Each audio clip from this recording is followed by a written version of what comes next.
Hey everyone, glad to be back with you. I know it's been a few weeks since I have sent out a video.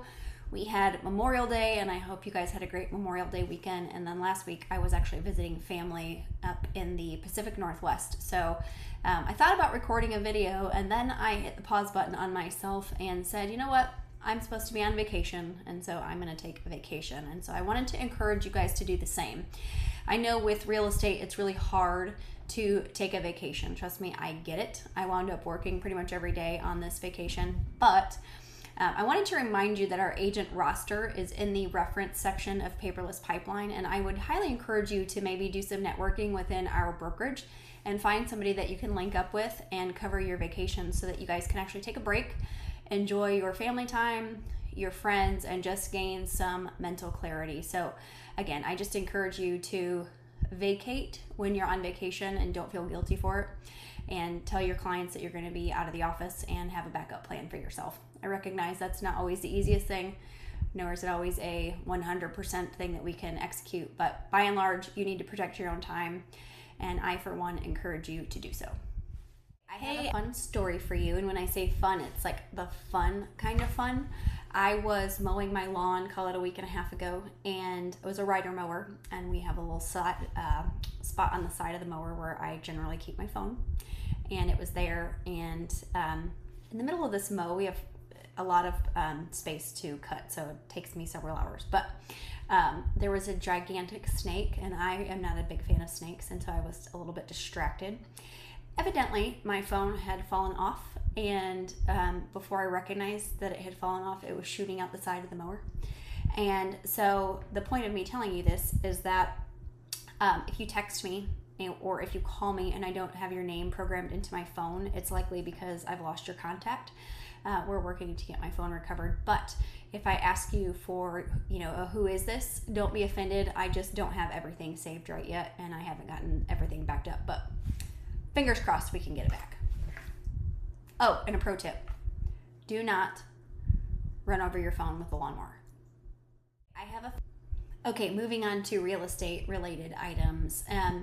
One thing my husband and I recently did was had a dryer vent cleaning done. And this house that we live in, the vent system would not have been that old.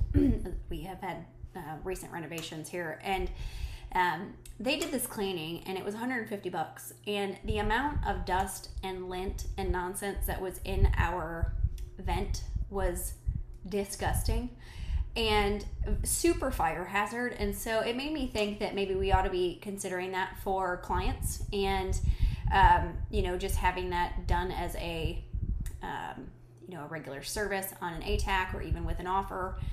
Kind of like duct cleaning. It just, all that grime and, in our case, dog hair and lint and dust builds up, and you could very easily have a fire. So I wanted to just put a bug in your ear.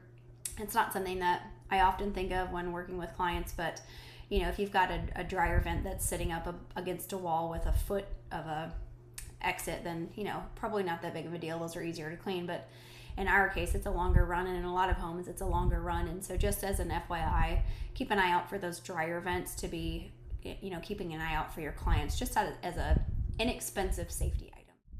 I know I am not alone in this topic because I see it in forums almost on a daily basis, but let's talk about feedback from showings.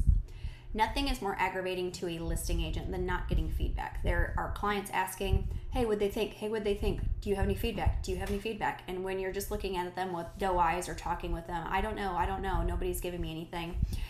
As a buying agent, as a buyer's representative, please be the agent that gives feedback. You do not have to go into gross detail. You do not have to give every little thing that they hated about the house or loved about the house, but just give the agent something to tell their client.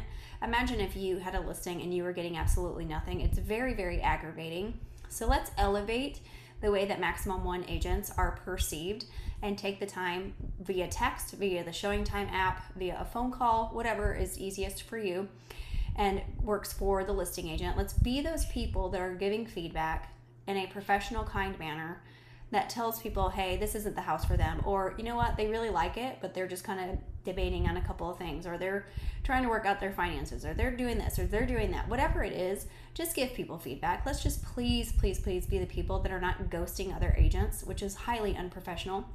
And there is no reason why you shouldn't be giving people feedback. Just the basics. That's all we're asking. Also, just wanted to talk real quick about broker questions. We all know broker questions at max1premier.com is where you need to go Monday through Friday during business hours. But what if you have a question that is urgent over the weekend?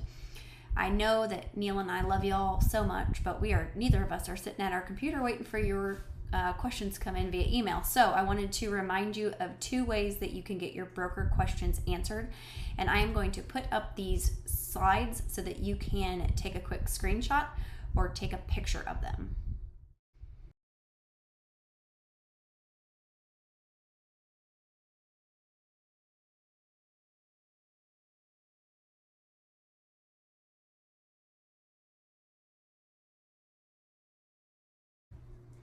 I do hope that you have a great week. I hope that summer is off to a wonderful start for you and that you get to enjoy some R&R during these months. So holler at us if you need anything, and we'll chat at you later. Have a good week.